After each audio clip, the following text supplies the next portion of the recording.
ড্রাগসের থেকে বড় নেশা গাড়ির নেশা, আমি বলবো এটা। আউট অফ 10 ড্রাইভিং এক্সপিরিয়েন্স আপনি কত দিবেন? ড্রাইভিং এক্সপিরিয়েন্স আমি এটাকে 8 দিব। পিছের উইন্ডশিল্ড যদি আমার কখনো ড্যামেজ হয়, হ্যাঁ, আমি অনেক বড় ঝামেলায় পড়ে যাবে। আমি আমার আরেক গাড়ি থেকে ব্যাটারি দিয়ে এটাকে স্টার্ট করতে গেলাম, ঘড়িটা ধরে জাস্ট দেখতেছি কতক্ষণ লাগে স্টার্ট করতে, আমি এক্সেলফে স্টার্ট দিব, সেলফ ধরে রাখছি, ঘুরতেছে, 8 সেকেন্ডের মাথায় গাড়িটা স্টার্ট। এই গাড়িটা অনেক কিছু দেখছে আমার সাথে। আপনার যদি কখনো এটা সেল করার ইচ্ছা হয়, হেজ মাই কার্ড। আসসালামু আলাইকুম ভিউয়ার্স, আপনারা দেখছেন আমার চ্যানেল দ্য উইলিং রোভার। আজকে আমরা এই বিউটিফুল করলা A91 FX এর একটা রিভিউ নিব। খুবই রেয়ার একটা পিস। আমার সাথে আছেন মুন ভাই, ভাইয়ের সাথে কথা বলবো এই গাড়িটার এক্সপিরিয়েন্স ভাইয়ের সাথে কেমন। ভাইয়া, thank you so much for coming on to my channel. First of all thank you so much. আমি চাবিতেও দেখতে পারতেছি একটা A91 আছে। না, এটা এই গাড়ির ছবি দিয়েই বানানো ভাইয়া। Nice nice.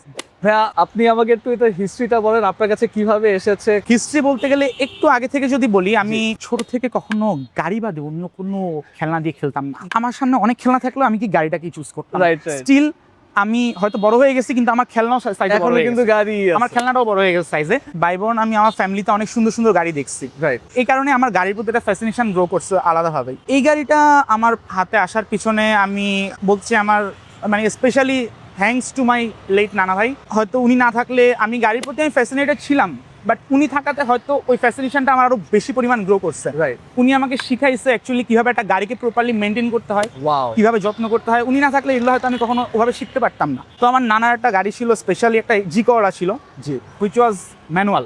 ওকে।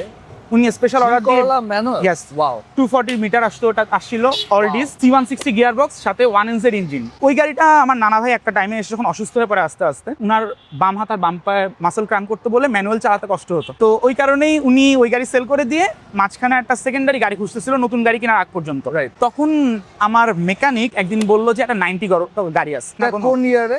2019 এর, আচ্ছা। তো আচ্ছা, আমি আমার নানাকে নিয়ে গেলাম গাড়িটা দেখতে। কভারটা উঠালাম, সামনে গ্রিলের মধ্যে এফএক্সটা লেখা। আমি ওই সময় ফার্স্টে মাথায় আসলে যে আমার জন্য যদি নিতে আসতাম, আমি এটা দেখে গাড়িটা নিয়ে ফেলতাম।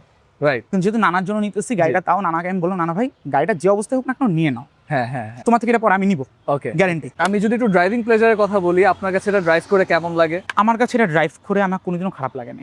রাইট। খুবই মজার একটা গাড়ি। হ্যাঁ হ্যাঁ। একটু ছোট হওয়ার কারণে চালায় মজা আরো বেশি। আনফরচুনেটলি এটার সাথে স্পেশালি যে ইঞ্জিনটা আসে 5AFHE ইঞ্জিনটা আমি পাই নাই। আচ্ছা। তো প্রিভিয়াস মানে ফার্স্ট ওনারের স্টেটমেন্ট অনুযায়ী উনি নিজেও এই গাড়িটা 5AFE ইঞ্জিনেই পাইছে, আচ্ছা AFHE-তে পায় নাই। আচ্ছা। তার মানে জাপানেই হয়তো ইঞ্জিনটা চেঞ্জ হয়ে গেছে কোনো ভাব। 2023 এপ্রিলের পর্যন্ত গাড়িটা আমি রেগুলার চালাইছি। কিছু পার্সোনাল প্রবলেমের কারণে আমার মানে গাড়িটা আমি বন্ধই করে ফেলছি পুরো। আচ্ছা। 2025-এ এসে আমি গাড়িটা I decided to give it a new life. তো এটাতে এখন ফুললি কারিনা টিআই সেটআপে চলতেছে গাড়িটা, উইথ ডাবল ওডি গিয়ার বক্স। হ্যাঁ। রাইট। আর স্টেবিলিটির কথা কিছু বলা নাই। আমি এটাকে যখন রেগুলার ড্রাইভ করতাম, আমি এটাতে মাওয়া রোডে আমি 180 হিট করার রেকর্ড আছে আমার। আমি এটাতে হাই স্পিডে কর্নারিং বলেন, হ্যাঁ হ্যাঁ, টার্ন বলেন, আমি করছি। লাইক এই যে মহাখালী ফ্লাইওভারের উপর যে টার্নটা, হ্যাঁ হ্যাঁ, এটা আমি 80-তে মানে এভারেজ বলতে পারেন আমি 70-80-তে এখানে আমি টার্ন করি ফাঁকা থাকলে। আচ্ছা আচ্ছা। রাইট। কখনো আমার এটুকু ফিল হয় না যে গাড়িটা আমার উঠে যাচ্ছে বা হ্যাঁ, হ্যাঁ। কাত হয়ে যাচ্ছে বা আমি স্টেবিলিটি আমার হারাচ্ছি, এরকম আমার কখনো ফিল করি না এই জিনিসটা নিয়ে। রাইট। আর ফিউল কনজাম্পশনের কথা যদি একটু বলি ভাই। অকটেনে যদি আমি চালাই, এখনো আমি এটার মাইলেজ পাচ্ছি সিটিতে 9 করে। 9 করে। আর আমি যদি হাইওয়েতে যাই, হ্যাঁ, এখনো আমি নতুন করে গাড়িটা রিস্টোর করার পর এখন পর্যন্ত আমি হাইওয়েতে উঠি নাই। রাইট। আমি নেক্সট উইকে আমি চিটং যাব, তখন আমি বলতে পারবো যে এটার এখন কিরকম মাইলেজ আমাকে হাইওয়েতে দিচ্ছে। যেহেতু আমার একটা হোপ আছে, যেহেতু সে ঢাকাতে আমাকে 9 করে দিচ্ছে, হাইওয়েতে অবভিয়াসলি আরো বেশি দিক। রাইট। এমনি ভাইয়া, যেটা লাস্ট জেন ইঞ্জিনটা আপনি ইনস্টল করছেন, ওইটা ইনস্টল করলে কি আপনার অন পেপারস কোনো কিছু তো চেঞ্জ করা লাগে না? না, পেপারসে জাস্ট আমার যদি সিসি নতুন লিমিট engine সেম এর। থাকে, জাস্ট হ্যাঁ। নতুন ইঞ্জিন নাম্বারটা এন্ডোর্স করে নেওয়া লাগবে, দ্যাটস ইট, আর কিছুই না। এটা ছাড়া কোনো Fully প্রবলেম legal। হলো না। আর এমনি প্লাগ এন্ড প্লে ওই Plug and play। ইঞ্জিনটা কোনো প্রবলেম, কোনো সমস্যা নেই। আমরা যদি স্পেয়ারস এর কথা বলি, ভিতরে সবকিছু তো A91, হ্যাঁ, সবকিছু কমপ্লিটলি, কিন্তু ধরেন এক্সটেরিয়র আপনি কিভাবে অ্যাক্সেস করছেন? এক্সটেরিয়ার পার্টসের কথা যদি বলি, আমি একটা সিক্রেট আজকে বলে দেই, যেহেতু আমি জানি যে আমার যারা 90 গ্রুপের আরো মেম্বারসরা আছে, ওরা হয়তো একদিন জানতো না, এখন হয়তো শুনলে জানবে যে আমার এটা একটা নোজ কাট রাখা আছে আমার কাছে, যেটা আমি Already? 2019 এই গাড়িটা নেওয়ার পরই হ্যাঁ, হ্যাঁ। 2-3 মাসের মাথায় আমি ধোলাইখালে জানতে পারলাম যে একটা নোজ কাট আছে এটা। সো আমি ওভারনাইট ওর সাথে কথা বলে পরের দিন কি আমি নোজ কাট নিয়ে এসে বসছি। Wow, nice. ওটা আমার কাছে এখনো রাখা আছে। আচ্ছা। জাস্ট চিন্তা করে এটাই যে আমার সামনের দিকে যদি কখনো আলা না করে কিছু হয়ে যায়, হ্যাঁ, আমি অন্তত ব্যাকআপ আছে। At least covered. আর যদি বলেন যে ব্যাক সাইডের কথা, পিছের বাম দিকের লাইটটা একবার আমাকে সিএনজি বাড়ি দিয়ে ভেঙে ফেলে। 3 দিন লাগছে ধোলাইখাল থেকে আমার বের করতে একটা লাইট। রেয়ারলি 2-একটা পার্টস পাওয়া যায়। পিছের উইন্ডশিল্ড যদি আমার কখনো ড্যামেজ হয়, হ্যাঁ, আমি অনেক বড় ঝামেলায় পড়ে যাবে। সামনের উইন্ডশিল্ড আমার 90 সেডানের সাথে বা ওয়াগনের সাথে ম্যাচ করবে, বাট পিছেরটা ম্যাচ করবে না। আর ভাই এটা ইন্টেরিয়রের স্পেস বা ডিজাইন আমি এই গাড়িতে আরাম করে 5 জন নিয়ে ঘুরছি, পারবেন না ঘোরা যায়? ফ্যামিলি মেম্বার বলেন, ফ্রেন্ড নিয়ে বলেন। আচ্ছা, 90-র ইন্টেরিয়র আমার বেসিক্যালি তো খুবই পছন্দ। এই জেনারেশনে এসে আপনার তো আরো অনেক গাড়ি আছে, আপনি মনে হয় কি যে অনেক পুরানো একটা গাড়িতে বসে আছে, নাকি মনে হয় যে না ডিসেন্ট? ডিসেন্ট আমার ইন্টেরিয়র এখনো সব কিছু স্টক, কিছু চেঞ্জ হয় না ইন্টেরিয়রে। আমার সিট কভার বলি, সরি, সিট থেকে ডোর প্যাডস এভরিথিং আমার স্টক। হ্যাঁ, এই গাড়িটার সিটটা এত আরাম, আচ্ছা, আমার ব্যাক পেইন আছে। হ্যাঁ হ্যাঁ এটা একটা স্পেশাল একটা ফিচার আছে সিটের মধ্যে, যেটা অনেক গাড়িতে আসে, হ্যাঁ। Lumber support. হ্যাঁ, রাইট রাইট। এটা আমি যখন করে দেই, নামাই দেই, তখন ভিতর থেকে একটা পুশ করে হালকা রাইট, সিটটা। ইডিতে আসতো। তো এইটা আমি অন করে গাড়ি চালাই, আমার কখনো ব্যাক পেইন হয় না। ওকে ওকে। আর একটু বাকেটিশ টাইপের একটু সিট, bucket অনেক type-এর, হ্যাঁ। নাইস, অনেক Yes. একটু স্পোর্টি আর যে একটা হলো- ভার্সন এটা 90-র, সেটা কিন্তু সিট দেখলেই বোঝা যায়। ইয়েস। আর হ্যাঁ, একটা জিনিস কি, এই টাইপের সিট 90-র হাইয়েস্ট স্ট্রিমগুলোতে অলওয়েজ আসতো, রাইট। কিন্তু এটা কিন্তু 90 সত্যি হাইয়েস্ট স্ট্রিম না। আচ্ছা, হাইয়েস্ট স্ট্রিমগুলোতে অলওয়েজ অল অটো আসে, ওকে। বাট এটাতে আমার সব ম্যানুয়াল আসছে। এই 91টা আপনার কি মনে হয় এটা এত পপুলার হয় নাই কারণ এই সিরিজের সিভিকটা অনেক বেশি পাওয়ারফুল ছিল, বা মানুষ ওইটার দিকে বেশি গেছে? সিভিক হ্যাচব্যাক যেটা ছিল, সিভিক অলওয়েজ একটু মানে স্পোর্টি গাড়ি ছিল। রাইট। এখনো যদি আপনারা এখনকার যেসব সিভিক দেখতেছেন, এগুলোও 1500 সিসির যেসব সিভিক টার্বো আসে, অনেক পাওয়ারফুল গাড়ি। রাইট। সো ওগুলোর সাথে আমি যদি চিন্তা করি যে ওটার সাথে এখন মানে এটার সাথে যেমন আপনি সিভিককে কম্পেয়ার করলেন ওই সময়কার 90s-এর, হ্যাঁ, এখন যদি আমি এখন আসা নতুন করলার সাথে যদি আমি সিভিকের সাথে কম্প্যারিজনে যাই, জীবনে এটা সম্ভব না আসলে। তো হ্যাঁ, এটা একটা জিনিস হলো, এটা যেহেতু 1500 সিসি ছিল, হুম। আর এটা যেহেতু টয়োটা ছিল, টয়োটা অলওয়েজ চাইছে জিনিসটাকে রিলায়েবল বানাইতে, জিনিসটাকে সাধারণ মানুষের হাতের মধ্যে নিয়ে আসতে, রাইট রাইট। যেমন সাধারণ মানুষ একটা গাড়ি অ্যাবেল করতে পারে জি। 1500 সিসির মধ্যে উইদাউট এনি ইস্যু। এই জেনারেশনের একটা গাড়ি যে আমি চালাচ্ছি, আপনার কাছে কি মনে হয় যে না অনেক old, I have to change it, নাকি আপনার মনে হয় আপনি আরো কতদিন এই গাড়িটার সাথে আপনি স্পেন্ড করেন? কারণ যেহেতু আমরা শুনলাম যে আপনার এত ইমোশনাল একটা হিস্ট্রি আছে গাড়িটার সাথে, তো আপনি তো চাবেন অনেক দিন গাড়িটা আপনার কাছে রাখতে। ভাইয়া দেখতে দেখতে তো আল্লাহর রহমতে 7 বছর হয়ে গেল এই গাড়িটা Right, আমার কাছে। মানে আমাদের ফ্যামিলির ভিতরে আমার নানা চালাইলো, আমার বাবা চালাইলো, এখন আমি চালাচ্ছি। হ্যাঁ। মানে সোজা কথা বলে 3টা জেনারেশন অলরেডি এই গাড়ি গাড়িটা চালাই দেখে ফেলছে। আমার ইচ্ছা আছে নেক্সট জেনারেশনে এই গাড়িটা যেন দেখে। Wow, nice. আর এই কারণেই আমার খুব পছন্দের গাড়ি বলেই 2 বছর গাড়িটা পড়েছিল। আমার বাবা বা আমার ফ্যামিলি মেম্বার্সরা কখনো এই গাড়িটা সেল করার কথা চিন্তা করে নাই। আর ইমোশনাল অ্যাটাচমেন্টের কথা বললে, এই গাড়িটা অনেক কিছু দেখছে আমার সাথে। আচ্ছা আচ্ছা। So, হ্যাঁ ভাই, এই ব্যাপারটা না আমিও পুরো ফিল করি যে আমার গাড়িটা আমি যখন দেখি, আমার গাড়ি যে কত কিছু দেখছে। আমার দাদু বেঁচে নাই, আমার নানু বেঁচে নাই, ওনারা আমার ওই গাড়িতে উঠছে, আবার আমার ভাগ্নিরা, মানে 4টা জেনারেশন, 3-4টা জেনারেশন কিন্তু একটা গাড়ি দেখে। এটা ভালো লাগে যখন একটা হ্যাঁ। গাড়িকে আমি দেখতেছি যে হয়তো শর্ট টাইম, বাট 3টা জেনারেশন শর্ট টাইমে কিন্তু 3টা জেনারেশন এই গাড়িটা চালাইছে। রাইট। আমার নানা যতদিন এই গাড়িটা চালাইছে, উনি কখনো ড্রাইভার দিয়ে চালায়নি, উনি নিজের হাতেই চালাইছে, হ্যাঁ, গাড়িটা এক হাতেই চলছে। আমার বাবা চালায়, বাবা নিজের হাতে চালায়, বাবা যখন বের হয়ে যায় তখন নিজে হাতে নিজে নিয়ে বের হয়ে যায়, ড্রাইভার তেমন একটা নেয় না এই গাড়িটার জন্য। আর আমি যখন চালাই, আমি তো আমি 10 দিনে হয়তো একদিন ড্রাইভার নিয়ে বের হই। আচ্ছা, বুঝতে পারছি। সো বলতে পারেন যে এই গাড়িটা বেশিরভাগ টাইমেই আমাদের নিজেদের হাতেই চালানো পড়ে। আচ্ছা আচ্ছা। আর এমনি সাসপেনশন বা কোনো কিছুকে আপনি মটট করছিলেন? সাসপেনশনের কথা যদি বলি, গাড়িটা আমি লো করছিলাম, হ্যাঁ, লোয়ারিংস দিয়ে, বাট আনফর্চুনেটলি গাড়িটা এত লো হয়ে গেছিল যে আমি একটু রিমোট এরিয়াতে গেলে রাইট অনেক বেশি মানে প্যারা আমার ফেস করা লাগতেছিল। রাইট। তো তখন আমি গাড়িটাকে আবার মানে আনপপুলার high অপিনিয়ন, বাট বাটি দিয়ে, লোয়ারিং এর মধ্যে বাটি দিয়ে আবার গাড়িটাকে একটু হাই করে দিচ্ছি। কিন্তু স্টেবিলিটি এরপর স্টেবিলিটি নিয়ে আমি কোনো ইস্যু এখন পর্যন্ত ফেস করতেছি না, কারণ এই গাড়িটা আমি এবার রেজিস্ট্রেশনের পরে যথেষ্ট পরিমাণ আমি গাড়িটা পুশ করছি। আমি যদিও ঢাকার ভিতরে আমি 130-40 উপরে আমি এখনো পুশ করিনি এই গাড়িটা।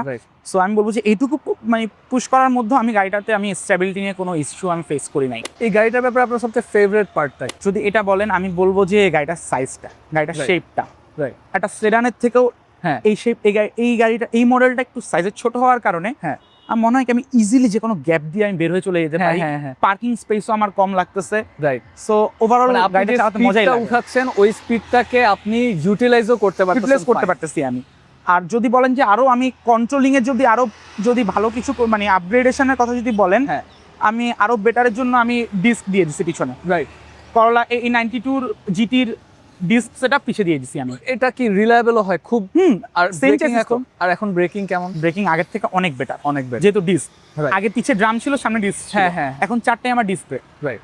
আর একটা জিনিস যেটা আপনার এই গাড়িটার ব্যাপারে একদম পছন্দ না পছন্দ না, বা কিছু একটা মিস করেন, একটু হালকা পাতলা বলতে পারি, একটু পাওয়ার আমি মানে ল্যাগ আমি ফেস আরো পাওয়ার। আর একটু পাওয়ারফুল হইলে ভালো হইতো। লাইক আমি ওই যে ওই সময়কার সিভিকের সাথে যদি সমানে আমি যদি পাল্লা দিতে পারতাম, হ্যাঁ হ্যাঁ হ্যাঁ, তাইলে আমার কাছে ভালো লাগতো এই গাড়িটা। Right right right. But otherwise যদি আরেকটা জিনিস বলেন, ওটা আমি বলবো যে এটার হ্যাশব্যাক গাড়ি অবভিয়াসলি বুট স্পেস কম থাকবে, হ্যাঁ, এটার বুট স্পেসটা আরেকটু যদি বাড়তি হইতো তাইলে আরো মজা পাইতাম আমি গাড়িটা চালায়। কারণ যখন আমি এটা নিয়ে ফ্যামিলি নিয়ে ট্যুরে বের হই, এটাতে মাঝে মধ্যে আমার ব্যাগেজেস ক্যারি করতে গেলে একটু প্রবলেম হয়। আর এটা নিয়ে আপনার প্ল্যানস কি? দেখেন ভাইয়া, চাইলে গাড়িতে অনেক কিছু করা সম্ভব। আমি দেশ থেকে হয়তো চলে যাব, বেশি দিন নাই হায়ার স্টাডিজের জন্য, তাই জন্য আমি লুকসে যত মানে গাড়িটা লুকস বলেন আর পাওয়ারের দিক থেকে বলেন যতটা লেস কমপ্লিকেটেড সম্ভব আমি করে যাওয়ার চেষ্টা করছি। Right. যেহেতু আমি চলে গেলে আমার বাবা চালাবে, তো আমি Right. চাই না উনি কোনো রকমের ইস্যুজ ফেস করুক। হ্যাঁ। আমি চাই না যে আল্লাহ না করুক কখনো গাড়িতে যদি কখনো কোনো একটা ডেন্ট পড়ে, এটা কালার করতে গেলে খুব বড় ঝামেলায় পড়বে আমার বাবা, বা কোনো কিছুতে কোনো সমস্যা হলে খুব মানে যেমন ইঞ্জিনের কথা যদি বলি, হ্যাঁ, আমি ইঞ্জিনে যেন আমার বাবা কোনো রকমের প্রবলেম ফেস না করে।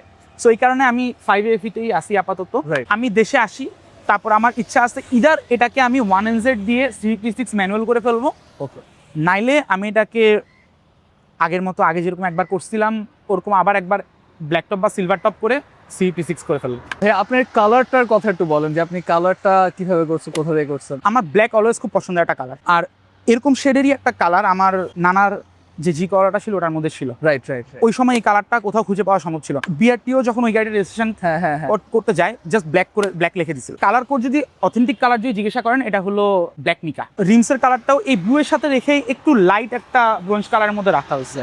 স্পয়লারটা অনেক নাইস। স্পয়লারটা আপনি ডাকটেল, আমি ওই যে গ্ল্যান্সার যে ডাকটেল স্পয়লারটা হয় হ্যাঁ, স্যার হ্যাঁ, গ্ল্যান্সার, ওটাকেই জাস্ট এখানে কিছু মডিফিকেশনস এর মাধ্যমে এখানে আমি সেট নাইস করে দিচ্ছি। নাইস। ভাই এই যে এত রেয়ার একটা পিস, আপনি কি অ্যাটেনশনটা এনজয় করেন যে সবাই এসে আপনাকে একটু জিজ্ঞেস করে কোন ভার্সন? অনেস্টলি বললে তো হ্যাঁ, তাই না? এটা তো করি, কারণ 90 সেডান সবাই দেখে, 90 ওয়াগন সবাই দেখে, হ্যাঁ হ্যাঁ, বাট একটা 90 হ্যাচব্যাক হ্যাঁ এটা রেগুলার সবাই কিন্তু দেখতে পায় না। রাইট। অনেকে আছে যে আমাকে এসে বলে যে ভাই, যেমন আমি এটা ফেস করছি একবার, হ্যাঁ। যে এটা কি গাড়ি ভাই, পিছন দিয়ে স্টালের সামনে দিয়ে 90 মাথা লাগায় রাখছেন, পুরো পুরো এভাবেই আমাকে বলছে। ও বুঝতে পুরো পারছি, এভাবেই হাফ আমি বললাম যে ব্রো ডু ওয়ান থিং, চাবিটা দিচ্ছি, তুমি খুলে ভিতর ড্যাশবোর্ডটা দেখো আমার, হ্যাঁ হ্যাঁ হ্যাঁ, ইন্টেরিয়রটা দেখো তুমি আমার, স্পয়লারটা লিপকিটটা অ্যাড করার পরে আর রিমটা আমি চেঞ্জ করার পরে থেকে আমি দেখতেছি যে গাড়ির অ্যাটেনশন সিকিং যে মানে পাওয়ারটা হ্যাঁ। গাড়িটার, এটা আরো অনেক বেড়ে গেছে। ওকে। মানুষজন মানে আমি দেখি যে মাঝে মধ্যে গুলশান যায় রাতের বেলা, হ্যাঁ। আমি এমনও আছে আমি দেখছি যে একবার একজন আমার সামনে দিয়ে চলে গেছে, হ্যাঁ। আমি দেখলাম একটা সুন্দর একটা ওয়াগন 100 ওয়াগন গেল আমার সামনে দিয়ে, গিয়ে আবার ও রেখে গাড়িটা দৌড় দিয়ে আসছে। এসে আমার ফ্রেন্ডরা ছিল গাড়ির সামনে, ওদের বলছে গাড়িটা কার, আমার ফ্রেন্ডরা আমাকে দেখাই দিল যে ওর গাড়ি। হ্যাঁ। পরে ওই ছেলেটা এসে গাড়িটা কতগুলো ছবি টবি তুলে নিয়ে আমার সাথে কথাবার্তা বলে আবার চলে গেল। এরপরে আরো কয়েকবার আমার সাথে এরকম হয়েছে যে এসে গাড়ির ছবি টবি তুলে নিয়ে হ্যাঁ, মানুষজন হ্যাঁ, চলে গেছে। বাও, পরে একবার আমার কাহিনী মনে আছে, maybe he is a collector, আচ্ছা ব্যাপারে এত ডিটেলে আমি জানি না। একবার নানা ভাইয়ের সাথে আমি টাউন হলে শপিংয়ে গেলাম, ওখান থেকে বের হওয়ার পর একজন লোক বলতেছে ভাইয়া গাড়িটা কি সেল করবেন না? আমি বললাম না, it's not for sale right now. হ্যাঁ হ্যাঁ, পরে বলছে আপনি গাড়িটার ব্যাপারে জানেন? আমি বললাম না জানলে তো আমি এটা চালাতাম এটা না, নিশ্চয়ই এটা রাখতাম না আমার কাছে।